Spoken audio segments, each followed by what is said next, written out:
Armor Knights are a staple of Fire Emblem, with some variant of them appearing in every title across the 17-game series. However, the series has also been needlessly cruel to my boys and girls in heavy plate. In fact, if you pull up a tier list of just about any Fire Emblem game and look in the F tier, one or two of these armored lads are sure to fill out the ranks, and I don't think that's by mistake either. Armored units tend to be pretty min-maxed, and often in ways that are not especially productive for the games that they're in, or at the very least not productive for the long term. Crucially lacking in two very important stats for every Fire Emblem game: speed and movement. And it is the second one that I wish to focus on today, as I think it is unnecessarily cruel and honestly makes no sense from either a gameplay or world-building perspective for Armor Knights to have one less movement than other infantry units. I am personally of the belief that the only reason that armors continue to have less move than their other unmounted comrades is due to tradition, and keeping something simply for the sake of tradition is not a good enough reason to keep it in my book. So I'm going to go ahead and try to convince y'all that armors having less move than other foot soldiers is a bad idea and should change in the theoretical Fire Emblem 18. But before diving into armors specifically, I do want to take a brief moment to have an aside about balance in a single-player game. I'm not the first person to talk about the idea of buffing a particular class of units, and oftentimes when people want to do so, they talk about the idea of making things balanced.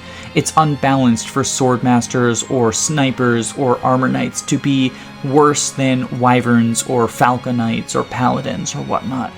This is not the approach that I want to take when talking about modifying the armored class.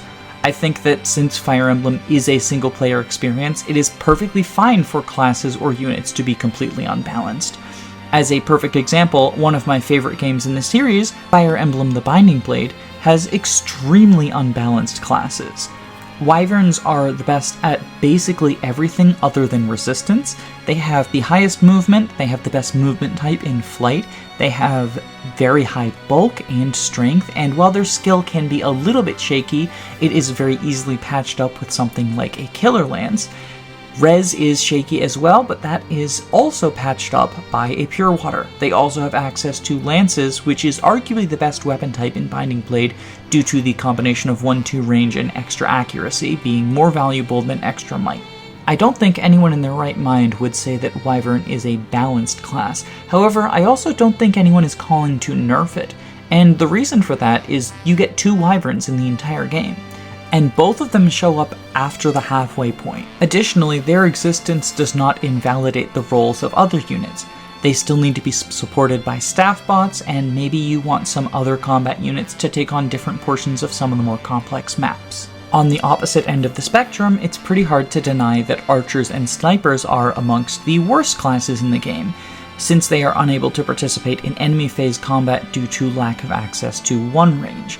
However, they do have a niche. Very early on, they are able to attack pretty accurately without being countered, making them perfect for setting up chip against enemies who are not able to be one-rounded yet. Wolt and Dorothy are also good at dealing effective damage to wyverns in Chapter 7, who are some of the scariest enemies at that point in the game. While it is sometimes suggested that archers need or deserve a buff such as access to 1-2 range or 2-3 range, I personally think that they are perfectly fine as is.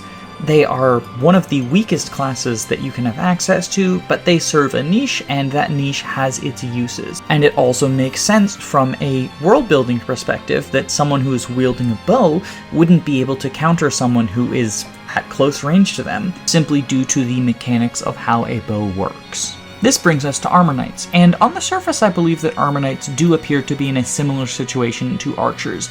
They are on the lower end of things, but they do theoretically have niches, and it's something that theoretically makes sense. After all, you're weighed down by armor, so you're going to be slower, and the fact that they're wearing heavy armor will make them be strong frontline tanks. Even though that's a niche role that doesn't come up in too many of the offensive maps, it is still something that they can theoretically do and has value in certain situations. However, upon closer examination, I feel that both of these explanations crumble to scrutiny. Let's look at the world-building explanation first. Sure, if you are covered in heavy armor, you're going to get slowed down by it, but that's covered already by the extremely low speed stats. And in games with reclassing, Armor Knights are given pretty harsh speed penalties just for classing into it as well. However, there is no precedent in the game for your speed being reflective of your movement. After all, Cavaliers are often, in modern games, one of the slower classes to class into, but they tend to have the highest movement type in the game, the idea being that their horses are able to carry them farther. After all, I've always read movement as not a reflection of the individual soldier's speed, but the distance in which they can travel under marching orders. And if a soldier has trained in heavy armor, then it's realistic to assume that they will train in marching in heavy armor. I don't think any general worth their salt would assign someone to a role which would prevent them from maintaining marching pace with the rest of the army. Like, if someone is going to struggle to march in heavy armor, you don't put them in heavy armor. In the same vein, if one of your soldiers is a poor rider, you don't put them on horseback. I'm perfectly fine with armors taking extra penalty, similar to how cavalry does, the idea being that it is harder to navigate through a forest or a bog if you are weighed down by something extra, but I don't see any reason why over level terrain they wouldn't be able to keep pace with the rest of the foot soldiers. But let's say that you don't care about realism in your Fire Emblem game. After all, there's children who can turn into dragons and wolves and all sorts of other ridiculous things. Realism is not the primary concern here.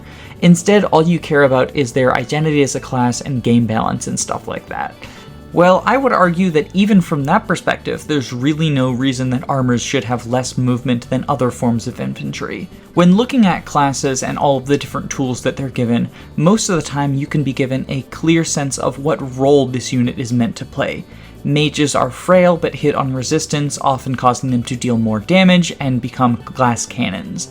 Staff users are unable to participate in combat, or at the very least unable to participate in combat well, but support the army through utilities such as healing and movement staves. Archers are able to attack accurately from range without fear of retaliation in order to slowly wear down enemies. Swordmasters are extremely fast and dodgy, and the idea is that they simply won't be hit. And mounted units do hit-and-run tactics or advance extremely far forward in order to secure objectives. If we take a look at the traits given to the Armor Knight class in most games, we get a picture of someone meant to be a frontline and or choke point unit. They tend to have the highest defenses of any class, meaning that they are equipped to take less damage from multiple hits. However, their low skill leads them to struggle to consistently deal damage in retaliation. Their two other big combat weaknesses are low speed and terrible resistance. This results in magical units tearing through their defenses, and medium speed units doubling them when they wouldn't otherwise, and perhaps dealing more damage than they would to another medium speed unit who they simply don't double. As such, armors are not great on offense, but phenomenal on defense against certain groups of units and bad against other groups of units. I think that this is a pretty weak role for them to have overall, but does give them a bit of a niche. Choke points while your other units are doing other things, or taking on specific groups of fast but weak enemies such as Myrmidons, Swordmasters, Thieves, etc. is a perfectly serviceable thing to do. It's not going to come up in every map, and in some games won't come up at all, but is a fine identity for them to be at as a class. Unfortunately, it's kind of hard for them to see a front line because they don't have the movement to do so. And it's hard to get them there through rescue drops in games where that's available because they tend to have very high constitution thanks to the heavy armor. As such, this kind of leaves them as a class lacking any sort of role. They want to be a frontline tank, but struggle pretty significantly to get to the front lines, and your reward for getting them there is often not that much better than, if any better at all, units who would get there more easily, such as fighters or heroes. As such, denying them the extra point of move just feels cruel on Intelligent Systems' part. I can understand back in Fire Emblem 1 when balance was all over the place. Archers were supposed to be frontliners, for example. But we are 17 games into the series right now, and they don't seem to have learned from their mistake. Even Engage would put unpromoted Armor Knights on the same level as other unpromoted infantry, failed to give them the extra point of move when they promote to General, which is really strange because, were they afraid that Jade was suddenly going to become some sort of goddess if she got 5 movement? Giving armor an extra point of move doesn't suddenly make them a great class, or even in most games a good class. Even if we look at the examples of some of the best Armor Knights in the series, such as Louis and Oswin, their utility tends to come from the early game. A typical playthrough of the Blazing Blade sees Oswin as a key part of your army in the early game, coming close to rivaling Marcus in terms of combat utility, if not movement. However, as your other units start to grow, Oswin's previously outstanding performance simply becomes fine in comparison. His inability to be rescued by flyers or cavaliers, as well as his kind of abysmal accuracy and speed, lead him to generally be dropped around Dragon's Gate, maybe a little bit before, maybe a little bit after. And these problems wouldn't be fixed by an extra point of move, but that's not the point of giving them the extra point of move. It's not to make the units who are already good but then fall off no longer fall off. It's to give the class as a whole a reason to exist. If Gilliam could keep up with Garcia, he wouldn't suddenly become some sort of ubermensch that dominates early game Sacred Stones, but he would at the very least have a place on your team in some playthroughs, as opposed to just being meme tier status like Amelia.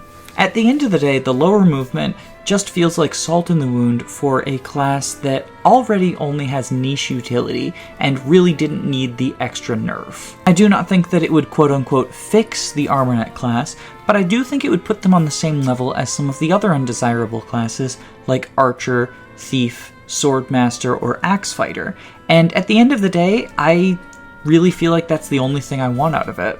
But if you disagree with my assessment of the Armornet class, or would simply like to see a counter perspective, the ever-lovely Akira has made a companion video to this on their YouTube channel, which will be linked in the description. They are going to argue why Armornet should not receive an extra point of movement and should stay at the lower than infantry rate. So go ahead and check that out, and if you haven't already, subscribe to their channel because they are doing some really fun and wacky stuff. If you like bad classes in Fire Emblem, specifically archers, then you are going to want to check out their Oops All Archers LTC, where they take Sacred Stones full of bow-wielding units and try to achieve the lowest turn count possible. It got some very goofy strategies, and it's a very exciting project. Regardless of how you feel about the Armornet movement debate, though, I hope you have a wonderful day, and I'm interested in hearing comments. Do you agree with me? Do you agree with Akira? Do you think that the truth is somewhere in the middle? Let me know what you think. Yeah, have a wonderful day. Bye-bye!